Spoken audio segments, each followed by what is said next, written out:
Hi there, this is Terry from Stamping Magic. Welcome back to my channel.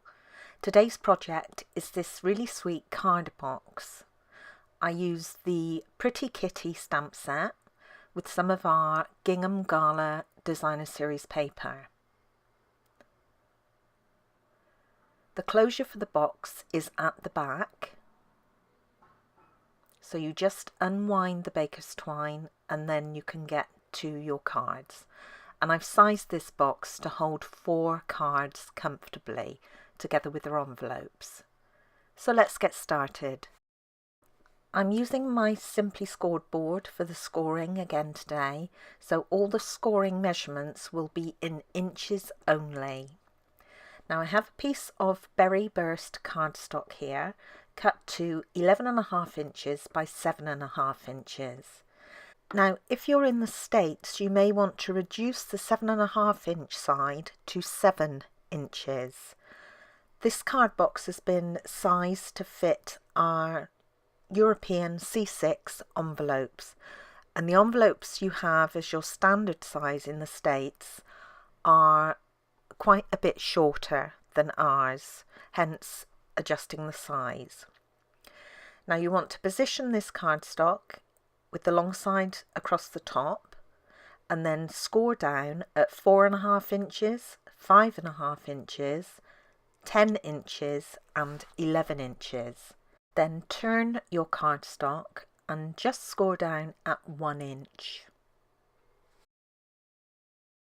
Okay, just to show you what I mean by the difference in sizes on the envelopes, this is our C6 envelope, and you can see the box is just slightly taller than the envelope itself.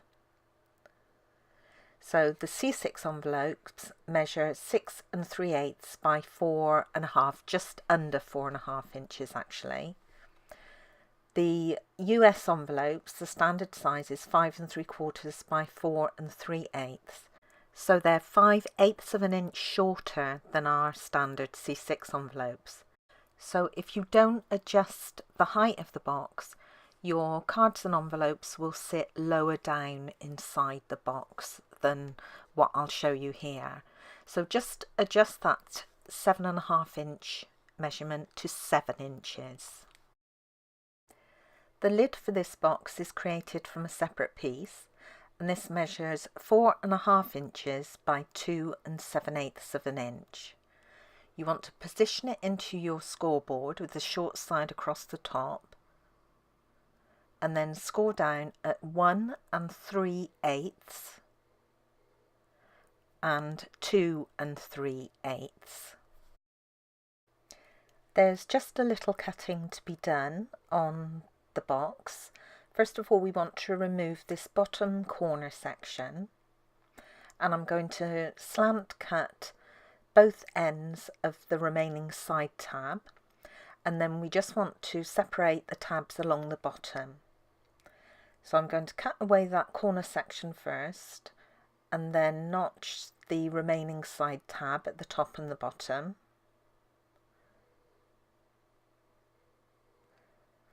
And then I'm going to separate all the tabs along that bottom edge, and I just cut away the score line.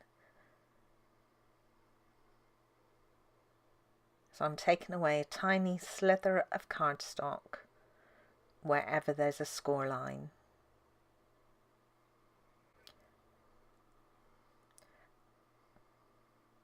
And this is what it should look like once you're done. Now there's also a little cutting to be done on the lid. On the 1/2 inch section, so the narrowest section, I'm just going to notch each end.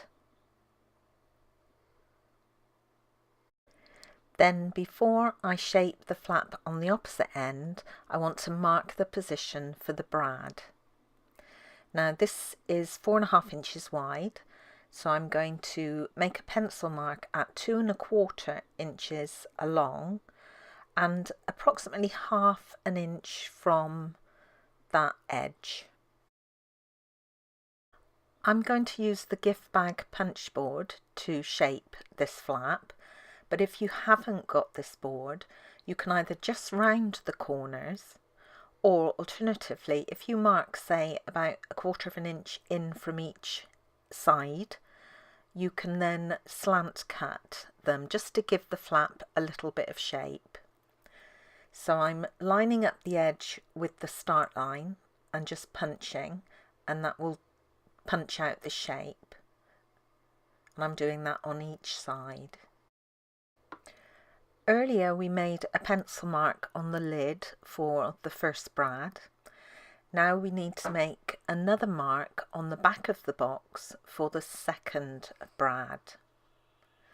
Now the lid will eventually be positioned onto the front of the box, and then it will be closed. The flap will come over to the back of the box and you'll be able to close it with your thread. So I'm just going to hook that lid over the top edge of the back of the box, and then use this to help me mark the position for that second brad.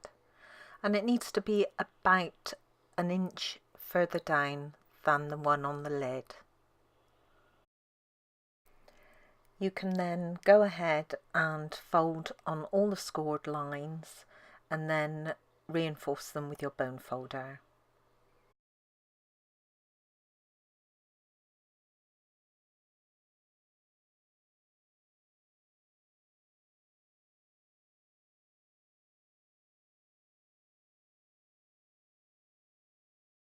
I have some scrap Berry Burst and scrap Balmy Blue cardstock here, and I'm going to use the 1 inch circle punch to punch out the Berry Burst, and then I've got the 1/2 inch punch, and I'm going to punch out 2 circles. Now the blue circles need to have a hole pierced in the center of them, so I'm using my piercing tool and my piercing mat and just making the hole.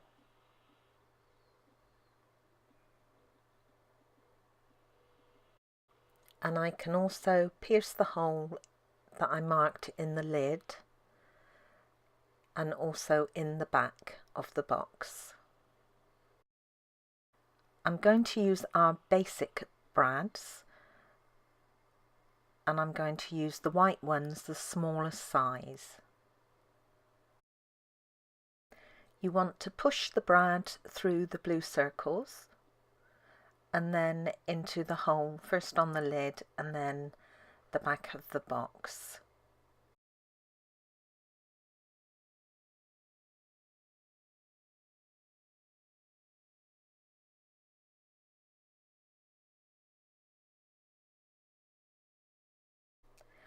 I'm going to use the 1 inch circle to cover the back of the brad. This will stop the cards catching on the prongs as you put them inside the box. So I'm just going to add wet glue to the circle and then position it over that brad.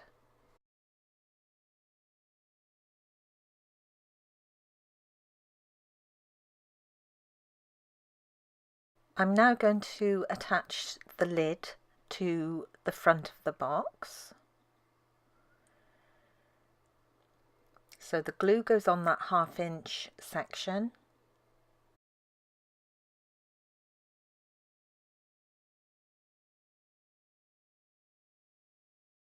And then it can be positioned onto that front panel.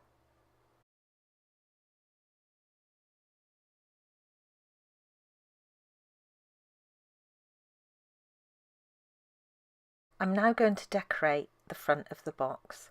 First of all, I have a Berry Burst mat, and this measures 16 centimeters by 10.8 centimeters, or 6 1/4 inches by 4 1/4 inches.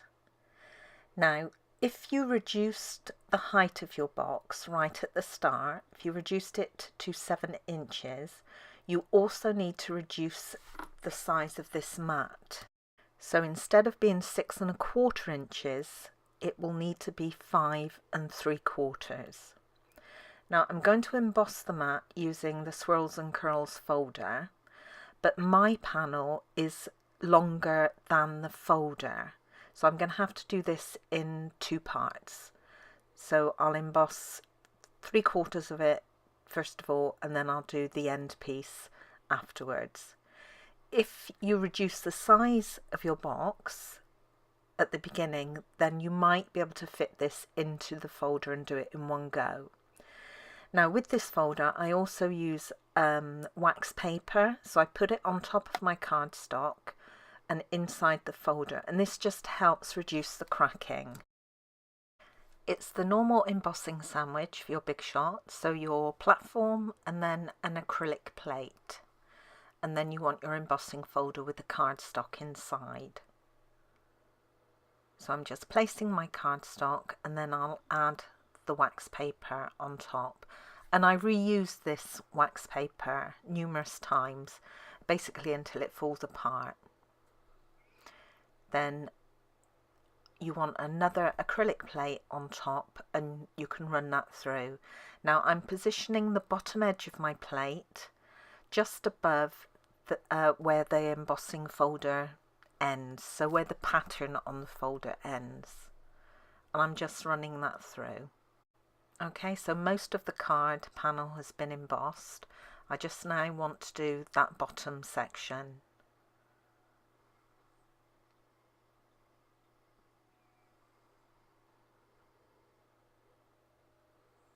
And I'll position the acrylic plate, so the bottom edge of it, where I want it to stop embossing. I don't want it to go over what it's already done.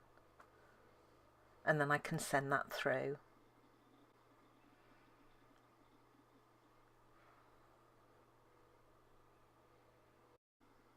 So the whole panel's been embossed.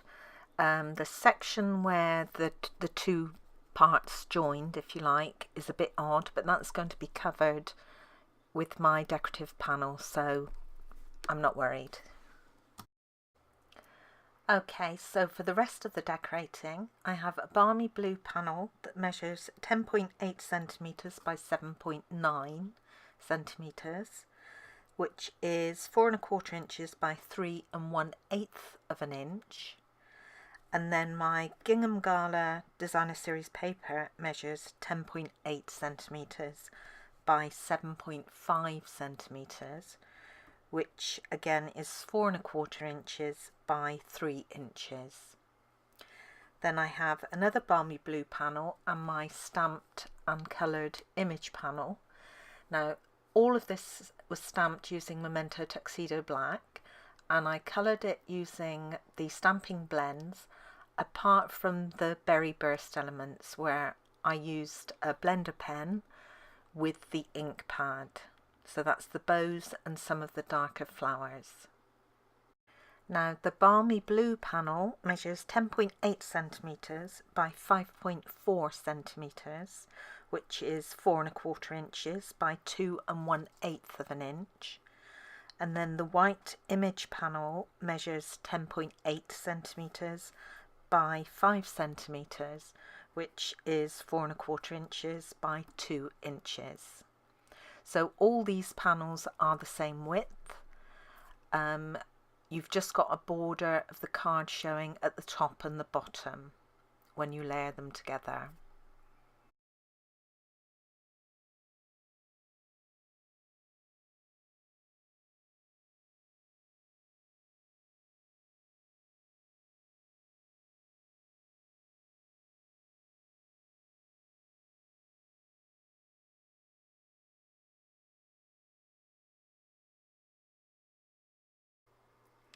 This section can then be added to your embossed panel.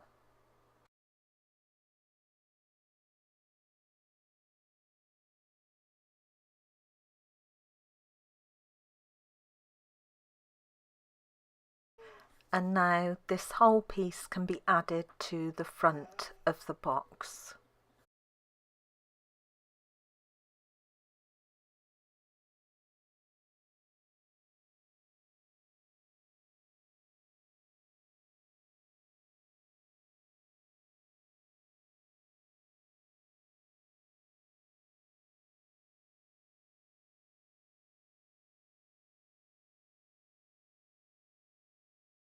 I can now finish putting this box together. So I'm going to add glue to that side tab first of all, and then close the other end of the box onto it.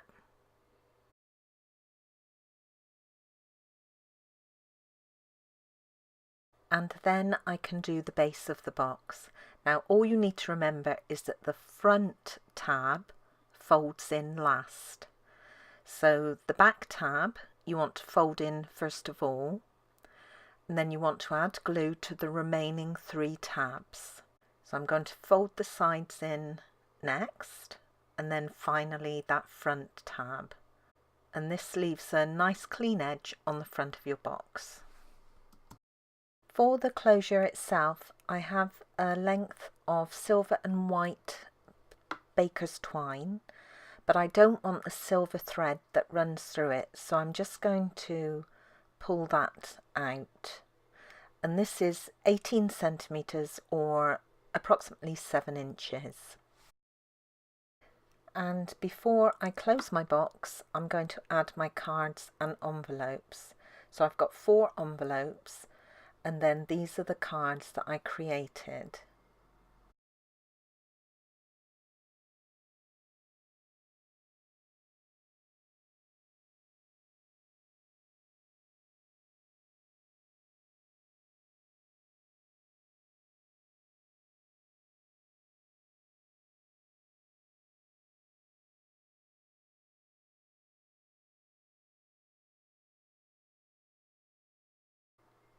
And then all you need to do to close the box is wrap the baker's twine in a figure of 8 around those blue circles.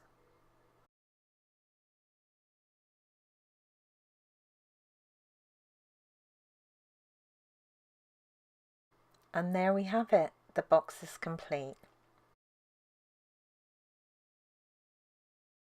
Thank you for joining me today. I hope you enjoyed this project. If you did, please give it a thumbs up and don't forget to subscribe and hit that notifications bell so you don't miss out on any future videos. Bye for now.